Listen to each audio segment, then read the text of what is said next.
Breaking news చూస్తున్నాం. భద్రాద్రి కొత్తగూడెం జిల్లాలో దారుణం చోటు చేసుకుంది.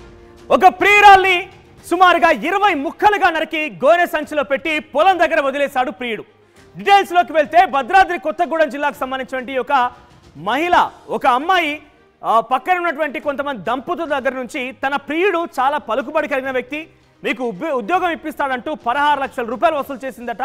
వారు కూడా పాపం దంపతులు కూడా సింగరేణిలో ఉద్యోగం దొరుకుతుందనే ఒక నమ్మకంతో సింగరేణిలో ఉద్యోగం ఇప్పిస్తానని చెప్తున్నారు కాబట్టి 15 లక్షల రూపాయల నుంచి 16 లక్షల రూపాయలు సుమారుగా ఆ అమ్మాయి కట్టబెట్టారు. అయితే ఆ అమ్మాయి ప్రియుడిని నమ్ముకొని ఆ డబ్బులు కూడా తీసుకుంది, ప్రియుడికి డబ్బులు కూడా ఇచ్చింది. ఉద్యోగం కోసం పలుమార్లు వారు పదే ఆ అమ్మాయిని ప్రశ్నించారు. ఆ అమ్మాయి కూడా ప్రియుడి పైన ఒత్తిడి తీసుకొచ్చింది. ఎంతకు ఉద్యోగం రాలేదు, తిరిగి డబ్బులు ఇవ్వమన్నా కూడా ససేమిరా అనడంతో ఆ దంపతులు డబ్బులు ఇచ్చిన వారు తీసుకొచ్చిన చోట వడ్డీలు కట్టలేక, అప్పులు తెచ్చిన చోట ఇబ్బందులు పడలేక ఆత్మహత్య చేసుకొని చనిపోయారు.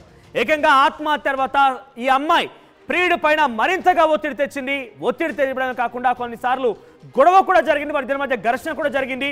నువ్వు డబ్బులు ఇవ్వకపోతే నేను ఫిర్యాదు చేస్తానంటూ కూడా అమ్మాయి ఆ అబ్బాయిని కొంత వారించినట్టు తెలుస్తోంది. ఈ నేపథ్యంలోనే డబ్బులు ఇవ్వాలని ఆలోచన లేనటువంటి ఆ ప్రియుడు అమ్మాయిని డబ్బులు ఇస్తానని చెప్పి నమ్మబలికి తన వెంట తీసుకెళ్లి కిడ్నాప్ చేసి ఓ చోట ఘర్షణ జరుగుతా ఆ అమ్మాయిని 20 ముక్కలుగా, అమ్మాయి శరీరాన్ని 20 ముక్కలుగా ఖండాలుగా ఖండించి ఒక గోనె సంచిలో వేసి ఓ పొలం దగ్గర వదిలేసి వెళ్ళాడు. నిజంగా ఇది చెప్పాలంటే కొంత దారుణం కూడా అనిపిస్తోంది, కొంత ఇబ్బందికరంగా కూడా ఉంది. మనుషులు ఇంత కఠినంగా, ఇంత పైశాచికంగా ఉంటారా, ఓ సైకోలా మారిపోతారనేది కూడా ఇక్కడ అర్థమవుతోంది. ఆ అమ్మాయిని 20 ముక్కలుగా కట్ చేసి, అమ్మాయి 20 ముక్కలుగా నరికేసి ఒక రకంగా చెప్పాలంటే ఓ సంచిలో పెట్టేసి ఆ పొలం దగ్గర వదిలేసి వెళ్ళాడు, ఎక్కడైతే ఘర్షణ జరిగిందో. అయితే ఆ అమ్మాయి తల్లిదండ్రులు కొన్ని రోజుల క్రితం నుంచి ఆ అమ్మాయి కోసం వెతుకులాడుతున్నారు, పోలీసులకు ఫిర్యాదు చేశారు. పోలీసులు కూడా అమ్మాయి కోసం చాలా తీవ్రంగా ప్రయత్నం చేస్తూనే ఉన్నారు. కానీ ఆ అమ్మాయి యొక్క ఆచూకీ లభించలేదు. కానీ ఎవరో ఒక రైతు ఆ పొలం దగ్గరికి వెళ్ళి ఆ సంచిని చూసిన తర్వాత పోలీసులకి సమాచారం ఇచ్చాడు. పోలీసులు ఆ సంఘటన స్థలానికి వెళ్ళి ఆ అమ్మాయికి సంబంధించినటువంటి ఆ శరీర ముక్కల్ని హాస్పిటల్ తీసుకెళ్లి అక్కడ వైద్య పరీక్ష నిర్వహించిన తర్వాత ఆ ఆచూకీ కనిపించకుండా పోయినటువంటి అమ్మాయి శరీరానికి సంబంధించిన భాగాలు ఏమని గుర్తించారు. మొత్తం మీద ప్రస్తుతం ఎవరైతే ప్రియుడు వీరభద్రం ఉన్నాడో పరారిలో ఉన్నాడు. వీరభద్రం కోసం పోలీసులు గారింపు చర్యలు చేపడుతున్నారు. పెద్ద ఎత్తున ఆందోళన కలిగిస్తోంది. ఎవరు కూడా ఇటువంటి క్రైమ్ని, ఇటువంటి ఘటన ఎవరు కూడా కనీసం చూసి ఉండరు, ఎవరు కూడా కనీసం విని కూడా ఉండరు. ఒక దారుణమైన పరిస్థితి అని చెప్పొచ్చు. ఎంత పైశాచికాన్ని, ఎంత కర్కశంగా, ఎంత పైశాచికాన్ని ఒక సైకో వ్యక్తిలాగా ప్రవర్తించాడు తన ప్రియుడు అనేది చాలా క్లియర్గా అర్థమవుతోంది. అన్నింటికీ కారణం డబ్బు. ఈ డబ్బే పెద్ద ఎత్తున ఈ రకంగా ఇంతటి స్థాయి దారుణాలకి ఒడిగట్టింది. ఏకంగా 3 మరణాలకు కారణమైంది. ఇద్దరు దంపతులు ఆత్మహత్య చేసుకున్నారు. మరోవైపు ప్రియురాలు కూడా చాలా ఘోరాతి ఘోరంగా, కిరాతకంగా హత్య గావించబడింది. సో మొత్తం మీద ఈ ఘటనకు సంబంధించి పెద్ద ఎత్తున ఆందోళన కలిగిస్తోంది. మొత్తం మీద ఈ విచారణ తర్వాత పోలీసులు మాట్లాడారు మీడియాతో. వారు ఏం మాట్లాడారు చూద్దాం.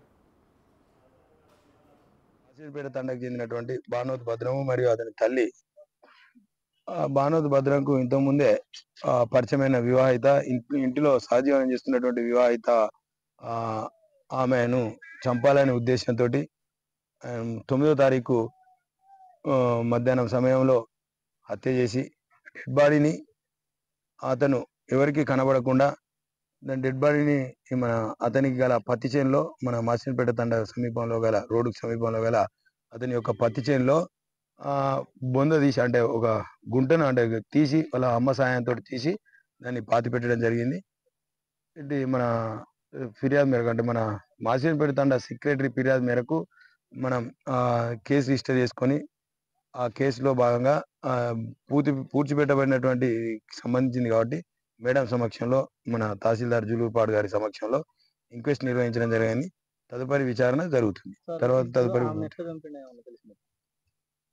అతన్ని అంటే మనకు ఎక్స్ట్రా జ్యుడిషియల్, అంటే మన మేడం, అంటే సెక్రటరీ మేడం కన్ఫెషన్ ప్రకారం అతని దగ్గర ఉన్నాడు. అంటే వాళ్ళ ఇంట్లో ఉన్నటువంటి కత్తితోటి అతని తల మీద నరికి చంపడం జరిగిందని చెప్పడం జరిగింది. కారణాలు అంటే అతని భార్య ఇంటి నుంచి వెళ్ళిపోయింది. తర్వాత గతంలో ఇతడు ఈమె కలిసి అతని భార్య మీద కొట్టినటువంటి కేసు ఉంది. తర్వాత ఇంకొకటి వేరే సాయిరాం తండలో కూడా ఇంతకుముందు ఒకటి కేసులో ఈమె డబ్బులు తీసుకున్నానంటే, ఇప్పుడు ఈ మృతురాలు అంటే ఎవరైతే డిసీజ్డ్ ఉందో ఆ డిసీజ్డ్ ఉమెన్ కూడా ఆ డబ్బులు తీసుకున్నదని చెప్పేసి తెలియవస్తుంది. పూర్తి వివరణ చేసిన తర్వాత మీకు వివరాలన్నీ చెప్పడం జరుగుతుంది. పూర్తి విచారణ సో ప్రస్తుతం వీరభద్రాన్ని పోలీసు అదుపులో తీసుకున్నారు. పోలీసు అరెస్ట్ చేశారు.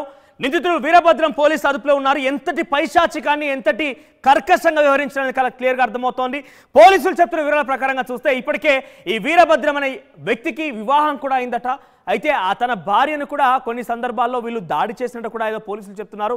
ఇంకా కూడా పూర్తి వివరాలు అన్వేషిస్తున్నారు. ప్రస్తుతానికైతే వీరభద్రాన్ని ఆ పొలం ఉన్న చోటకి తీసుకువెళ్ళి సీన్ రికన్స్ట్రక్షన్ చేశారు పోలీసులు. ఎంతటి కర్కశంగా అంటే ఎవరైనా కూడా ఒక మనిషిని ఇంత దారుణంగా 20 ముక్కలుగా అసలు అంతటి ధైర్యం ఎలా వచ్చింది? కనీసం ఊహ కూడా చాలా ఇబ్బందికరంగా ఉంది. ఊహ కూడా అందనటువంటి పరిస్థితి భయంగా కూడా కనుగుతోంది కొన్ని సందర్భాల్లో అది ఊహిస్తే కూడా. సో ఇంతటి ఘోరంగా తన ప్రియురాలైనటువంటి ఆ అమ్మాయిని ఏ రకంగా హతమార్చనేది చూస్తే కనుక డెఫినెట్గా ఈ విన్నవారంతా కూడా 20 ముక్కలుగా ఆ అమ్మాయిని హతమార్చాడు, కట్ చేశాడన్నప్పుడే అందరూ కూడా ఒక్కొక్కసారిగా జంకుతున్న పరిస్థితి. ఎందుకంటే ఎంతటి కిరాతకుడు, ఎంతటి పైశాచికత్వాన్ని ఒక సైకో లాగా మారిపడిన రకంగా అర్థమవుతోంది. సో మొత్తం అన్నిటికీ కారణం డబ్బే. మరింత సమాచారం కోసం కూడా పోలీసులు ఇంకా కూడా విచారిస్తున్నారు. వీరభద్రం ప్రస్తుతం పోలీసు అదుపులోనే ఉన్నాడు. ఇంకా ఏవైనా ఆయన ఇటువంటి ఘటనలే ఉన్నాయా, ఇంకెవరి దగ్గర డబ్బులు తీసుకున్నాడా, ఇంకా దానికి సంబంధించి పూర్తి వివరాలు కూడా సేకరిస్తామంటగా పోలీసులు చెప్తున్నారు. ఏమైనా కూడా ఖమ్మం, భద్రాద్రి కొత్తగూడెం జిల్లాలో ఇటువంటి దారుణమైన పరిస్థితి చోటు చేసుకుంది. ప్రియురాల్ని హతమార్చాడు తన ప్రియుడు వీరభద్రం. మరింత సమాచారం కోసం అయితే పోలీసులు ఇంకా కూడా విచారణ చేపడుతున్నారు. చూద్దాం మరి ఇంకా ఎటువంటి ఆసక్తికర విషయాలు వెల్లడించబోతున్నారనేది.